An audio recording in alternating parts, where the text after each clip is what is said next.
Bagaimana kalau perusahaan tidak membayar gaji karyawannya? Hutang.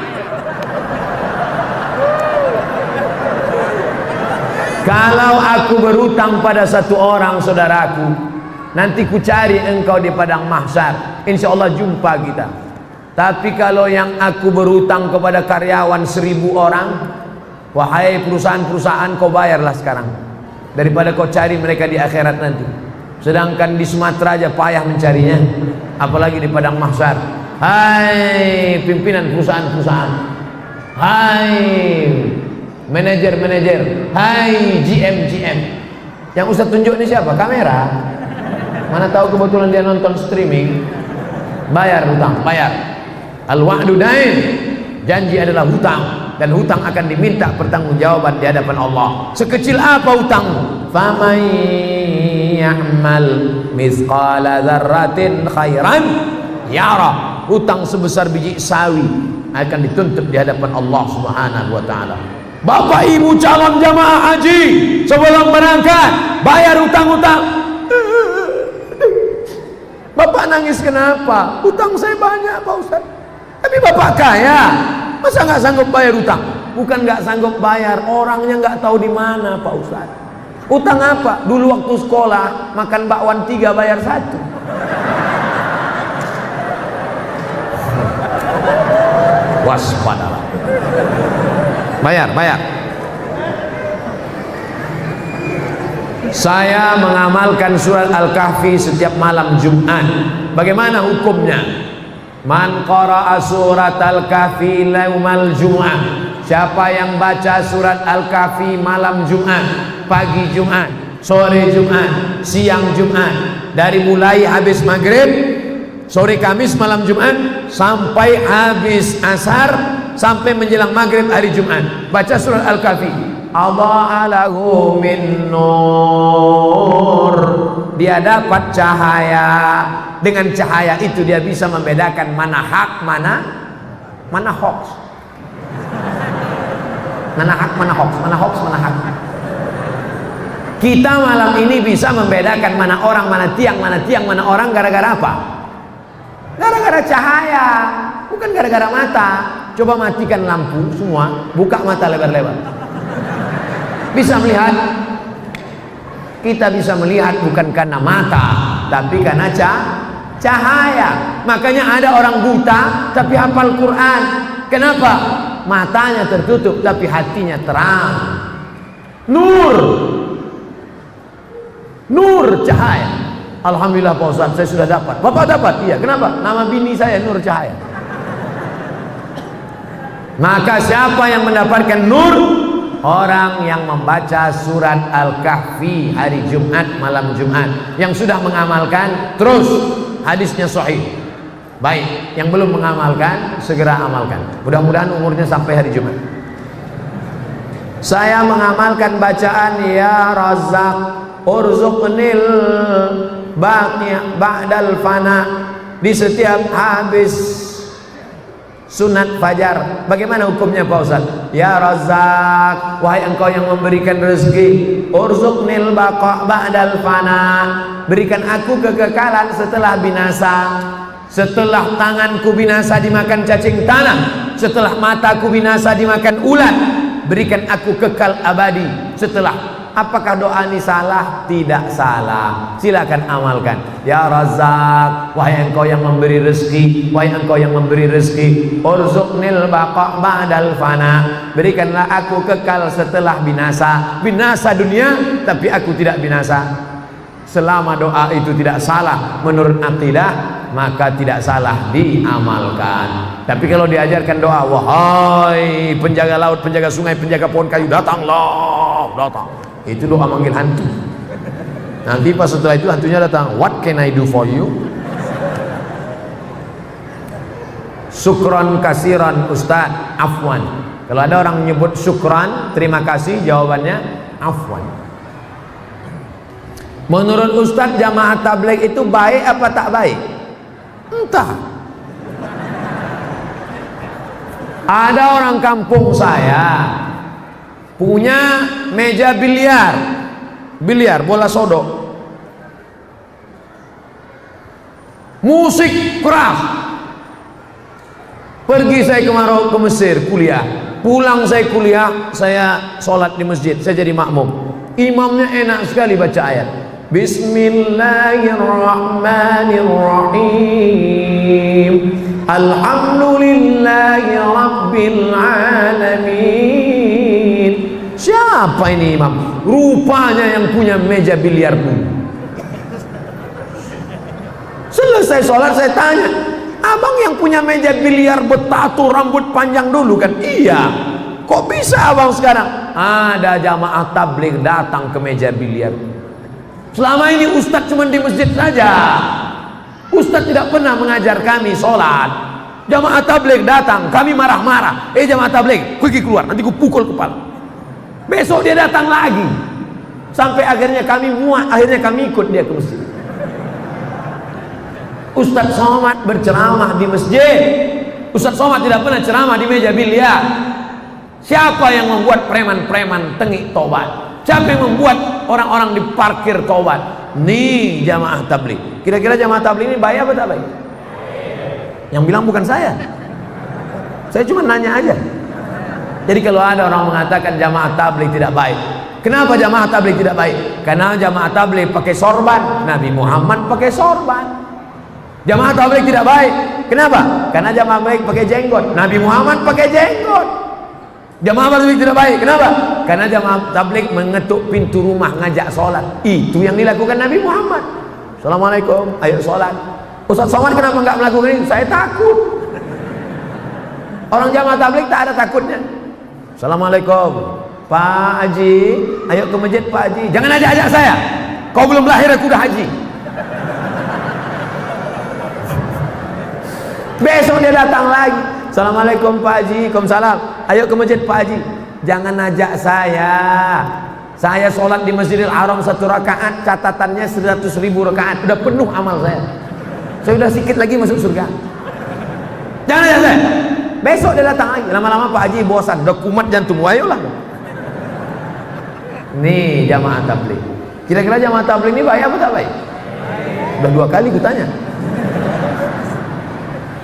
Saya punya keluarga. Ini panjang ini tak pertanyaan tak curhat. Saya punya keluarga. Oke, saya paham. Mempunyai sebidang tanah. Oke. 20 kali 15 meter. Ya. Namun tanah kami dikuasai tanpa hak oleh tetangga kami. Oke, jelas. Dengan ukuran lebar 7 meter. Pertanyaan saya, apakah orang yang mengambil hak tanah kami berdosa hingga akhirat? Qaidah sibrin, sejengkal kau ambil, quyida, dililitkan ke lehermu 7 aradin, 7 lapis. Sejengkal kau ambil 7 lapis tanah dari leher. Apalagi 7 meter? Apakah keluarga anak menantu turut berdosa karena mengetahui bahwa orang tuanya telah mengambil? Ya. Yang tak tahu malam ini ku beritahu. Yang pura-pura tak tahu, tak mau tahu, aku kasih tahu. Andai tanah ustadz yang dibuat orang begini, apa tindakan ustadz? Ku lapor ke Pak Kapolres. Ada orang ngejek-ngejek saya. Ngejek-ngejek saya di internet, foto saya di model-modelnya. Disangkanya saya Ustadz Somad itu baik, maafkan. Enggak. Ustadz, ini ada orang ngejek Ustadz. Kita BAP ke Polda. Berapa tahun? 4 tahun. Tenggelam kan? Kan macam-macam. Apa gunanya di sebelah kanan Pak Kapolres, di sebelah kiri Pak Dandim, ya kan? Kita jalan sama Pak Wakil Gubernur, ada Pak Bupati. Inilah masanya. Main kan? Ustaz, bagaimana hukumnya baca doa tahlil dengan perantara membakar kemenyan? Di Mesir pagi-pagi itu ada satu petugas yang bakar menyan di seluruh toko-toko. Di toko keliling bakar menyan. Keliling. Saya waktu pertama sampai di Mesir, wah, nampaknya orang Mesir manggil setan juga. Setelah lama-lama di Makkah, saya lihat menyan itu berbungkal-bungkal. Rupanya menyan itu bukan mau manggil setan, tapi untuk pengharum ruangan. Ketika datang Habib Umar bin Hafiz yang dari Yaman, Hadramaut, dibakar juga di Istiqlal, dibakar. Cuman bukan menyan, tapi serbuk kain, namanya ud. Bahasa kitanya gaharu. Kenapa orang di kampung kita pakai menyan? Kenapa tidak pakai gaharu? Saya tahu setelah saya ceramah di Kalimantan Utara. Saya tanya Pak Gubernur, Pak Gubernur, ya, di sini banyak gaharu. Banyak. Berapa sekilo? 40 juta yang paling murah. Pantesan pakai menyan. Gaharu mahal. Kalau sampailah 40 juta itu kita letakkan di ruang tamu, lalu ada kawan yang hidupkan, itu kita nangis. Kenapa? Nggak tahan asapnya, nggak tahan. 40 juta bro. Jadi kalau di majelis Habib, majelis maulid, sebelum doa baca itu untuk mengharum ruangan, karena dengan harumnya ruangan malaikat-malaikat suka. Tapi kalau di ruangan itu bau busuk, man akala basolan, siapa yang makan bawang merah, makan bawang putih, malaikat tidak mau masuk. Kenapa? Malaikat tak tahan mencium. Malaikat, apalagi jengkol sama petai. Tapi kalau gosok gigi dulu boleh. Jadi kalau ada orang membakar menyan, membakar gaharu, tujuannya untuk mengharumkan ruangan, tidak apa-apa. Tapi kalau dianggapnya asap inilah yang membawa ke alam, apalah, nah, ini tak betul, berarti keyakinannya tidak benar. Jadi kalau ada yang orang bakar, tanya dulu, ini bakar untuk apa? Untuk mengharum ruangan. Dengan harumnya ini, kan harum gak perlu lagi. Masjid kita ada pakai pengharum ruangan. Sekarang ada orang pakai harum, itu pakai bahan kimia. Ada bahan kimia, kita hirup masuk ke dalam, itulah yang menjadi cancer. Tulisannya CANCER, cancer. Orang kita payah bilang cancer, kenapa? Kanker.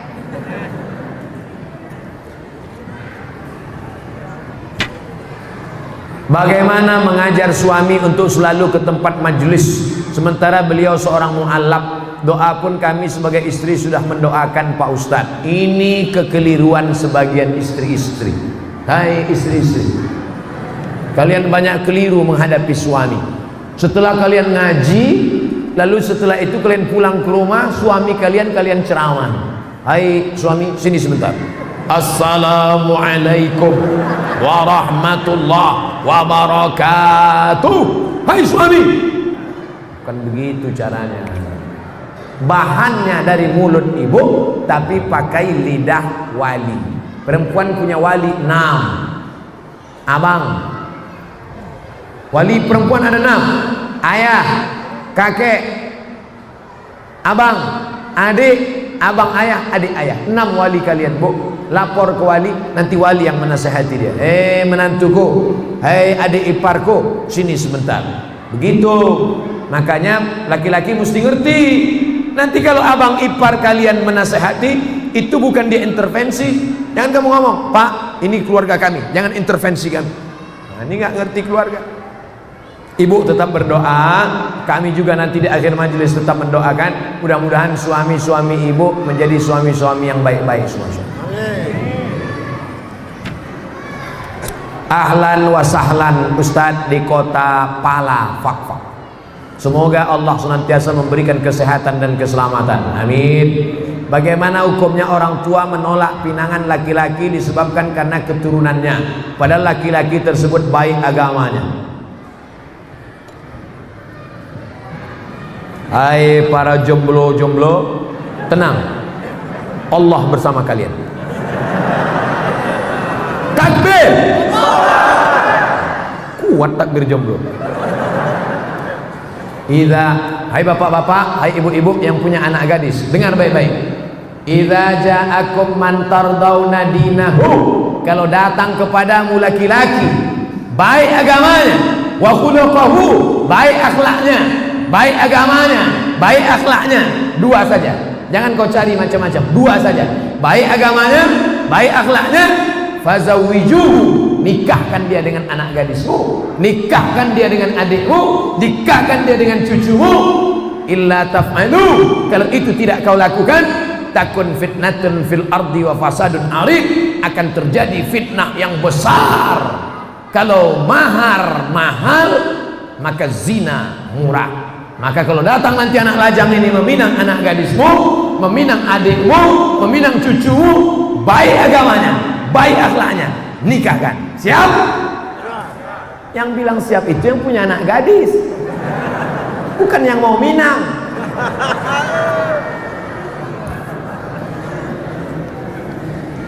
Bu, Pak, kalau kalian cari menantu kaya, nanti dia miskin, kalian jadi benci.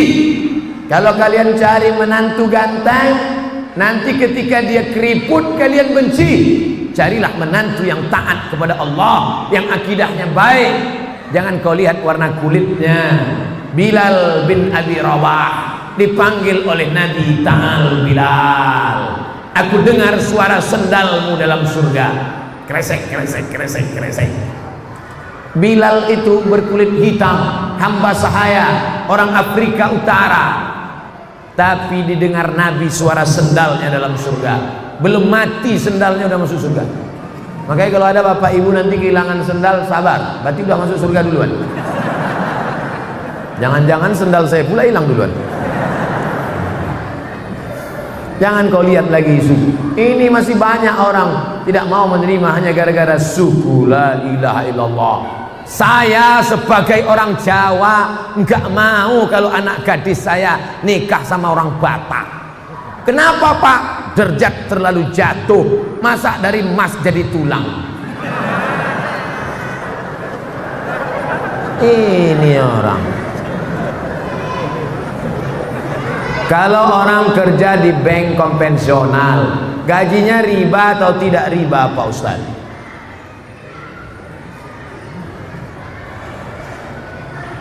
La'anallahu akilar riba. Allah melaknat orang yang makan riba. Wa mukilahu, orang yang mewakilkan, orang yang dibeli, orang yang diberi. Yang pertama yang makan, yang kedua yang diberi. Wa katibahu, pegawai pencatat administrasinya. Wa syahidaihi, yang menjadi saksinya. Kulluhum sawa, keempat-empatnya makan riba. Saudaraku yang di konvensional, pindah kalian ke BNI Syariah, Bank Syariah Mandiri, Bank Muamalat. Gak bisa Pak Ustadz, belum ada. Oke, mudarat boleh. Darurat tingkat tinggi. Ustadz, kalau saya keluar dari sini, istri saya sedang hamil tua, motor saya masih kredit rumah. Stop, jangan cerita, aku tak tahan mendengar. Oke, kerja aja situ sampai dapat kerja yang lain. Nanti kalau sudah dapat kerja lain, resign dari situ. Ustaz, bagaimana batas-batas wanita berhias keluar rumah, pakai make up? Banyak perempuan sekarang mukanya putih, tangannya hitam.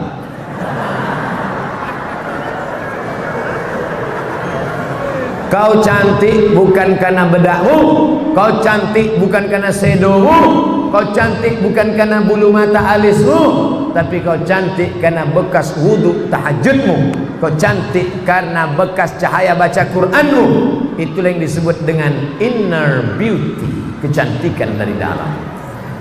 Ini perempuan banyak bersolek-solek, sudah tahu AC mati panas dipakai bedak, luntur, alis ini cukur, cukur, pakai whiteboard. Oh gitu, panas meleleh. Panas ya, iya, orang senyum semua. Orang senyum, apa tak senyum, nengok tuyul. Pulang ke rumah mati lampu. Assalamualaikum. Assalamualaikum bang. Istri buka pintu. Allahul qayyum la ta'khudhuhu sinatun wa la nawm lahu ma fis samawati.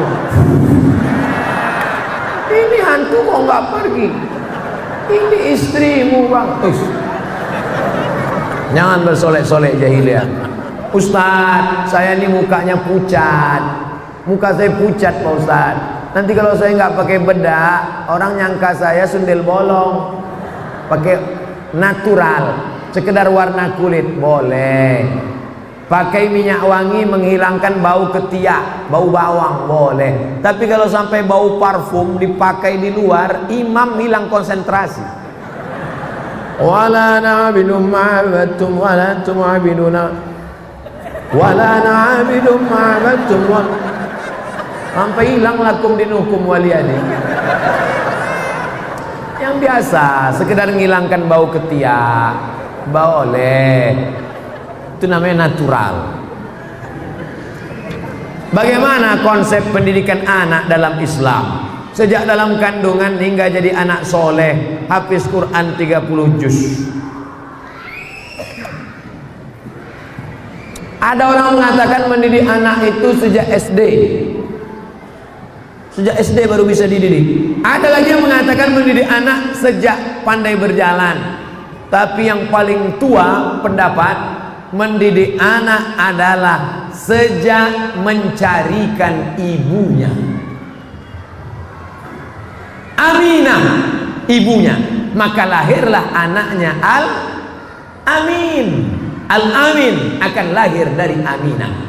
Tapi jangan gara-gara ini nanti bapak pulang ngomong sama istrinya, gara-gara kau tidak Aminah maka anak kita tidak Al-Amin. Yang kalian yang lajang-lajang, yang belum menikah, mudah-mudahan ditemukan dengan Aminah. Yang ngomong amin yang belum nikah. Ini anak udah 2, amin. Gak tahu dia istrinya nengok dari atas. Awas. Bapak Ibu yang dimuliakan Allah, cari istri solehah. Dia nanti akan mendidik anak-anak kita. Kita pergi petang, pergi pagi, pulang petang, peras keringat, banting tulang. Kita pergi pagi, anak belum bangun tidur. Kita pulang malam, anak sudah tidur. Kita jarang pulang, nama Toib. Siapa yang mendidik anak-anak kita? Nih mereka. Didik istri soleha. Istri soleha saat mengandung anak dibacakannya Al-Quran. Bismillahirrahmanirrahim. Amma yatasa'alun 'anil naba'il 'azim alladzi hum fihi mukhtalifun. Kalla saya'lamun. Masya Allah, 3 kali ganti, macam penerbangan juga.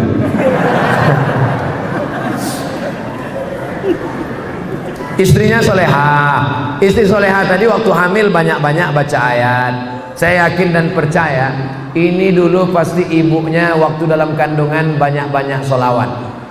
Pasti anak-anak ini yang datang mendengar pengajian ini, pasti ibunya waktu hamil dulu baca ayat. Karena kalau dia tak baca ayat, pasti anaknya lompat-lompat. Karena emaknya nyanyi kucing garong keong racun. Bapak Ibu yang dimuliakan Allah. Setelah itu anak tadi disusukan. Sekarang banyak anak-anak meluk kaleng. Susu sama kaleng. Susukan sama ibunya. Setelah itu kemudian dimasukkan sekolah agama, bawa pengajian. Kemarin saya pergi ke hotel, kebetulan di hotel itu tinggal anak MTQ dari Kabupaten Bengkalis, Riau, umur 8 tahun, hafal Quran 30 juz. 8 tahun, cari di internet, namanya An-Nisa Zahra dari Riau. Saya tanya kakeknya, "Kek, ini gimana dia bisa hafal Quran umur 8 tahun?" Sejak kecil di kamarnya non-stop 24 jam MP3 Al-Quran. Jadi Bapak Ibu nanti pulang dari sini lagu-lagu dangdut, Cinta Satu Malam, Kabi Kaci Kabigam, Coach Kotahe, campakkan ke laut. Jangan rusak laut, nanti dimakan ikan hiu pula, bakar.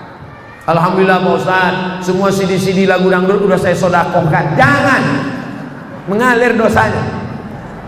Balik dari sini, lagu-lagu dangdut bakar, robah dengan MP3 Al-Quran. Bagaimana jika niat pakai cadar tapi dilarang orang tua karena takut lulus kuliah tak dapat kerja?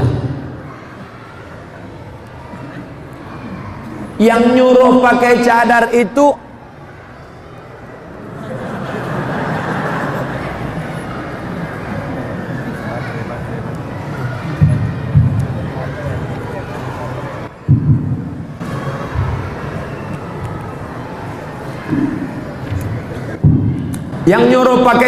itu Allah apa Ustaz?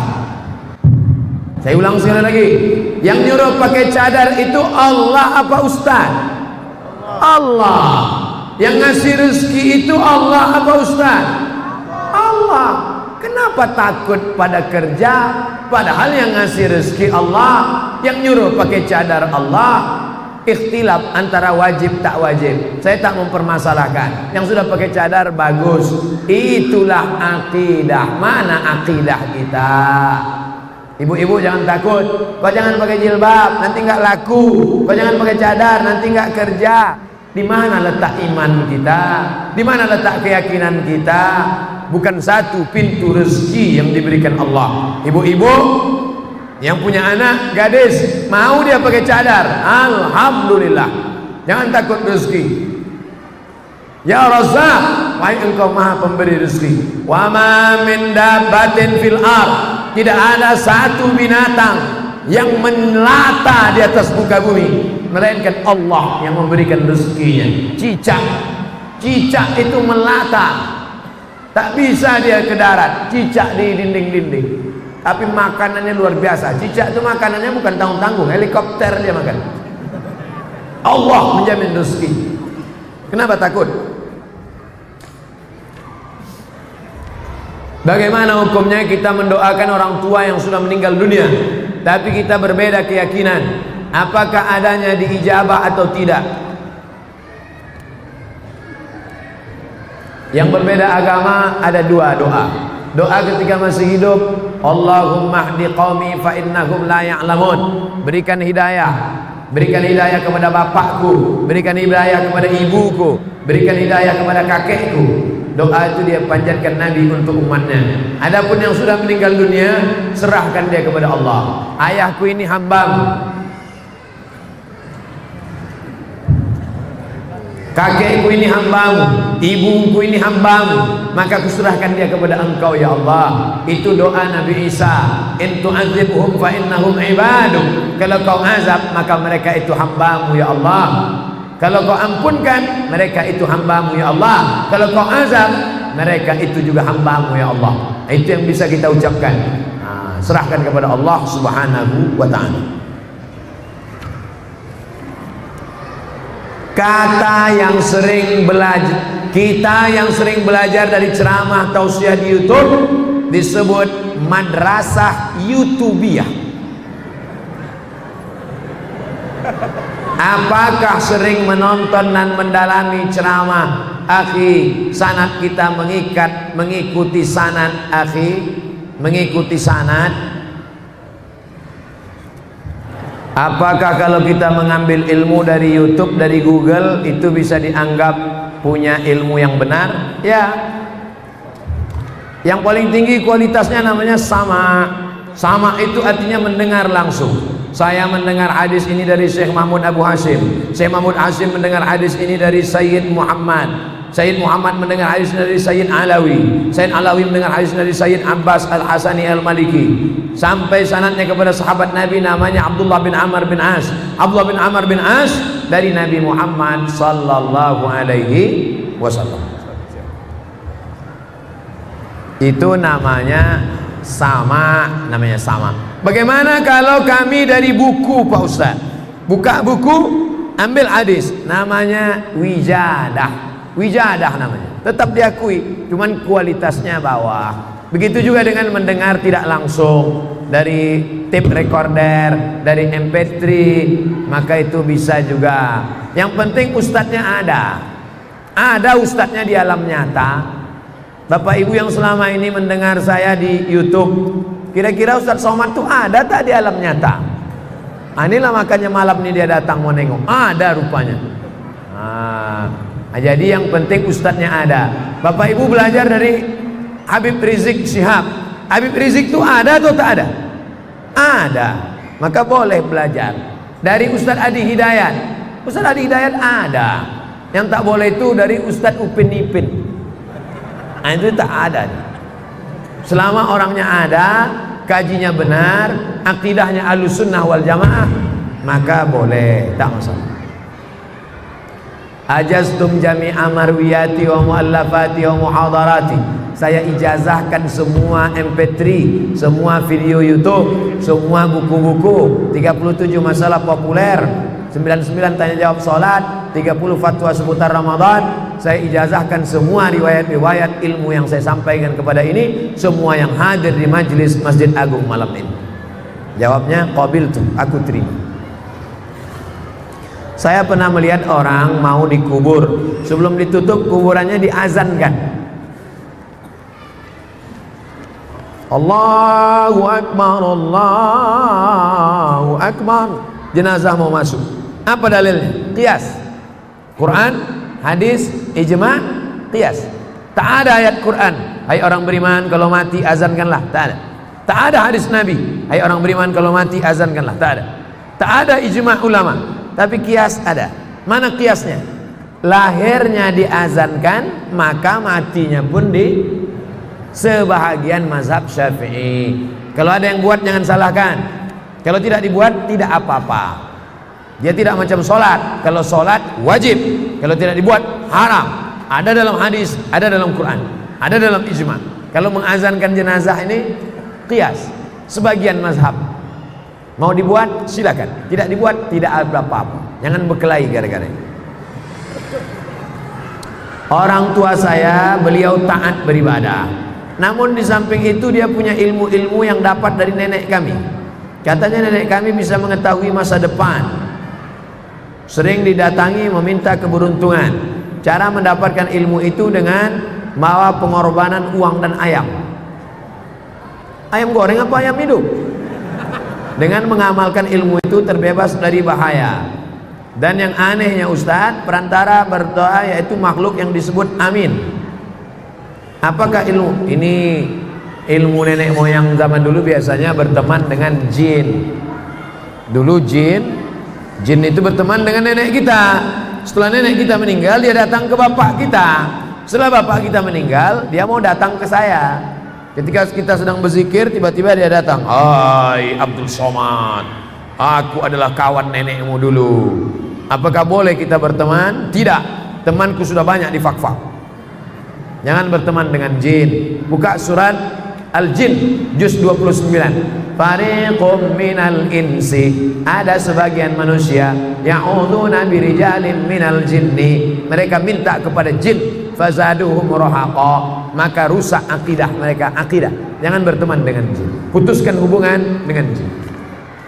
Kertas terakhir, Bapak Ustadz yang kami hormati, sesuai sabda Rasulullah bersabda, barang siapa sholat atas jenazah sampai 3 shaf, maka si mayit masuk surga. Imam Tirmizi. Yang dipertanyakan, jika seorang dalam hidupnya setiap hari kegiatan rutinnya mabuk, judi, mencuri, merampok, dan selalu buat onar sehari-hari, lalu kemudian dibuat 3 shaf, apakah dia masuk surga? Dia masuk surga. Hadis yang lain lebih ringan daripada ini. Man qala la ilaha illallah dakhalal jannah. Siapa yang mengucapkan la ilaha illallah Muhammad Rasulullah masuk surga. Cuman masuknya kapan? Dia berjudi, dia obok-obok dulu di neraka. Dia berzina, dia obok-obok dulu di neraka. Nanti ujung-ujungnya masuk surga. Hadis model seperti ini namanya hadis targhib wa tarhib, memberi motivasi supaya kita rajin melaksanakan sholat jenazah, supaya rajin la ilaha illallah. Kita mau bersihkan dari narkoba, bersihkan dari zolim, supaya kita masuk surga tapi tidak singgah di neraka. Allahumma ajirna minan nar, Allahumma ajirna minan nar, Allahumma ajirna minan nar, wa qina azaban nar. Amin ya rabbal alamin. Jam 21.59, jam 10.22 genap 2 jam kita bersama, kurang 20 menit lagi. Berarti kita sudah bersama 2 jam kurang 20 menit. Sejam setengah lah itu Pak Ustaz, terserahlah. Yang penting kebersamaan kita malam ini mudah-mudahan bernilai amal soleh. Ala hazihin niyah wa kulli niyatin salihah. Al-Fatihah. A'udzu billahi minasyaitonir rajim. Bismillahirrahmanirrahim. Alhamdulillahirabbil alamin. Arrahmanir rahim. Maliki yaumiddin. Iyyaka na'budu wa iyyaka nasta'in. Ihdinas shiratal mustaqim. Shiratal ladzina an'amta 'alaihim ghairil maghdubi 'alaihim waladdallin. Amin. Allahumma inna nas'aluka salamatan fid din. Selamatkan akidah kami dan anak keluarga kami ya Allah. Wa afiatan fil jasad. Sehatkan badan kami.